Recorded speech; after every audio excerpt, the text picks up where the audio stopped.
Shalom. Shalom. I want to give all praises to our Father, which art in heaven. His name is Yahweh, Bashim, Yahushua, Bashim, Kakadash. We give our honors to the elders and apostles of Great Millstone who rule well. Also to the hopeful elect men who are here preaching the truth week in and week out, day in and day out. We come to another count. We got a brother that came down from Philly, you know, Aqua Walk.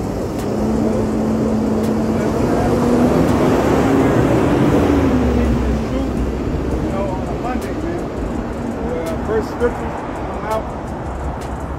This is 1 Corinthians chapter 7 and verse 29.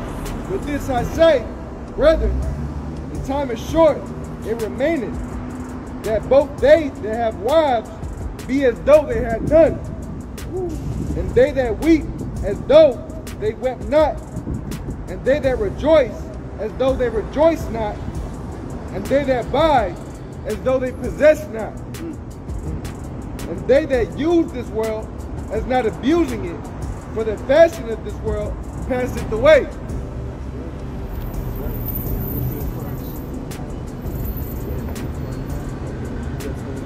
Verse 29 from the top. But this I say, brethren, the time is short, it remaineth, that both they that have wives be as though they had none. All right, watch this. So you see that right there, right? The Lord is making it known about the times. See, you got to be aware of the times that you're occupying yourself within. Because if you're not aware of the times that you're in, you're going to automatically fall victim to the snares of where Satan is standing in these last days. You know? I had a situation that I had to deal with throughout the weekend, right? Where the enemy was working in a way of trying to cause me to go in doubt. But look at it overall. Yahweh Shemi Yahushua made a way. But the way that the Lord had paved out for us is to increase, you know, in the matters of what it means to be diligent and 10 toes down right along with Him, regardless of the adversities and the setbacks or whatever else it is that you're facing. A lot of times when you do have a setback, it's because it's like, it's meant for that moment, for things to go in the place of where it needs to go at.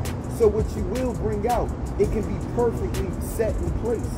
You know, like today is the reason why we out here today.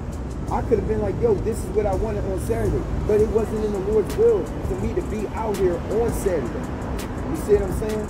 The enemy was trying to work in a way that had me to go straight home. But what did I do? I went out there with the brothers in labor right along with them. You know?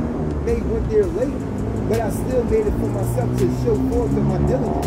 Not so I could get a pat on my back, but let it be as exhortation to the brothers that you are connected to, and also to those who are watching. Hey, Matthew 5:16, he said, let your light so shine before men that they will see your good works and glorify your Father whom is in heaven. You can't allow somebody to see your good works if you ain't willing to walk right in it. You know, you got to be diligent in it. And just in this account of what he had broke down, he made it known plain and clear. You got to do it as in like you don't have a wife or wives. Like you got to get yourself out here.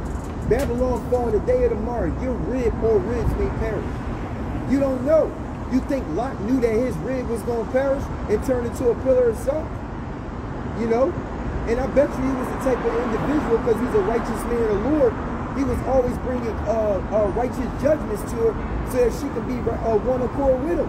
But because of the influences that she was around, which is Sodom and Gomorrah, the things that were of corruption, it caused her to be enticed. And the more that she got herself enticed, it distanced her from that relationship with her man. You see? And not only just that, it even shows forth because look at their daughters. The daughters got delivered out, but what did the daughters do? The daughters end up eventually getting locked drunk and having sex with him. You see? Where did they get that from?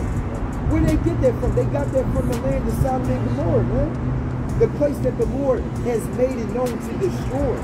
So in these times right now, and even the scriptures makes it known plain and clear that we got to observe the times because they are evil.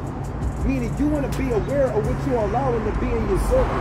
You want to be aware of who you allow to come in your home. You want to be aware of who you are receiving when it comes down to certain words and what is being said. Because words carry out power, you know? And that power within those words can alter your emotions. and cause you to go off, or either to have your acceptance stay narrow. I mean, to stay vigilant on that narrow path, man. Go ahead. Yes.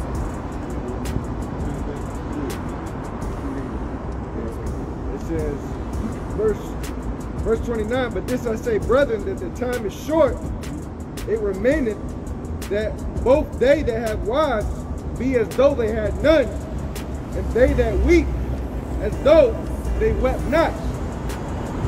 So like you're gonna speak on here, because a lot of things you may, why would you weep, man? It's because you have some type of attachment to it, man. That's right. So the things that you weep for here, man, you gotta let go. That's why it tells you in the book of Esdras, let go of the mortal thoughts. Okay? Because we're not looking to those things anymore. In those days when all hell's breaking loose, man, you can't be trying to turn back, all right, and try to cleave on to old friendships, all right? That's something that people might weep over, you know? So those things you got to let go of, man, because guess what? The Lord got something better prepared for you up ahead. Woo. All right?